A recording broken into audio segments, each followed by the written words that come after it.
Hello everyone and welcome to 100 Rolls. Today I thought I'd do something a little different, and I've had a couple people request on my table. So a little history about the table is, before I built it, me and my friends would play on this very common $30 layout.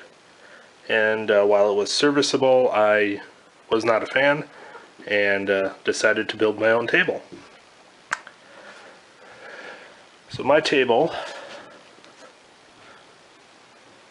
actually is two 4-foot squares. You can see the seam there. And it's just got plywood, 3/4 inch, with a 2x4 frame. Let me get under there. Sitting on top of fence posts. So there's the 2x4 frame, just a straight up box. I have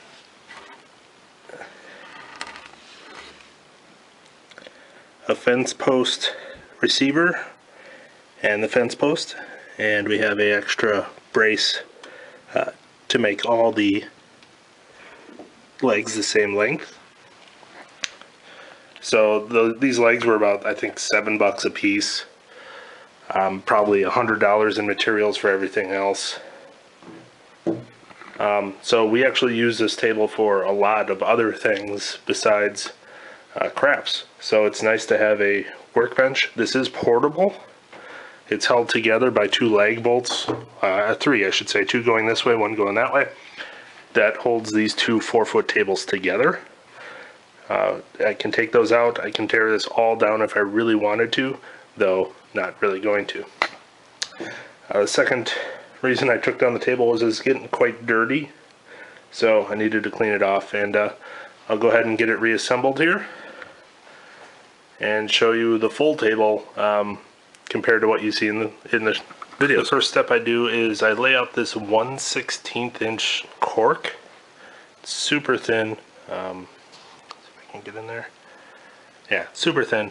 I just do this mostly as a sound dampener, only because I don't want the dice hitting the table and it just being super loud.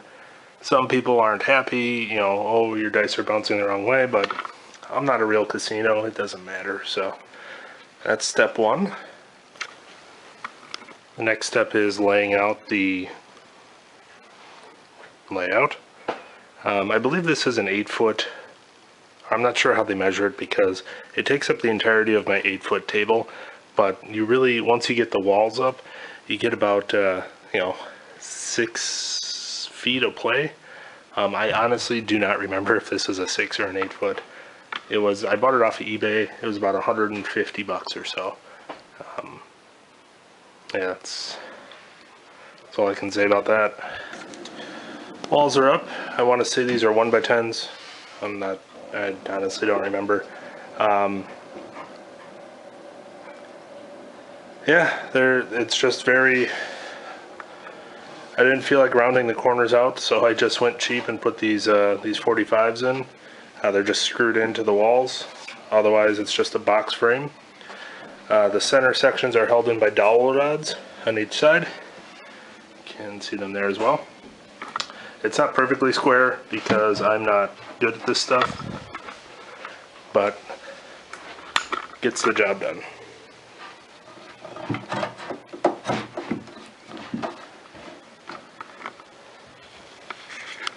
So here we have the table with the cushion rail and all the chip rails laid out.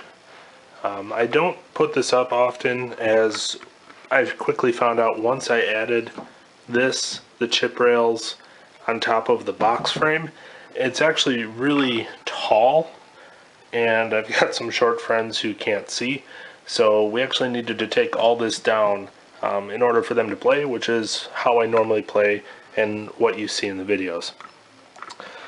There are some things I am going to be changing with this. Right here, this chip rail is too long, so it doesn't cover up the circle or the curve like that side does, so we've got that gap. So once you remove that,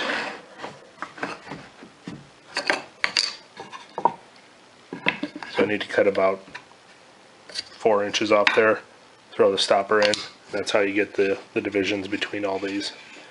The plan is to make these attached to the cushion rail, and then this is just a U-shape piece of plywood that's been cut out, and it just meets in the middle right on that seam. So the other issue I run into with having these up is this corner here blocks your view. So when the dice are thrown, if they end up in that corner, I have no idea what the hell that is, so that was a 6. So I'm going to probably cut off all of this and make this the last rail. And I used to have another rail here, so I'll probably make this the last rail, trim it off here, or curve it in. Haven't decided yet. I'll probably just cut it off there, in all honesty, and that should hopefully eliminate that view on both sides. Haven't quite decided how I'm gonna secure these to the rail. Right now they're just resting.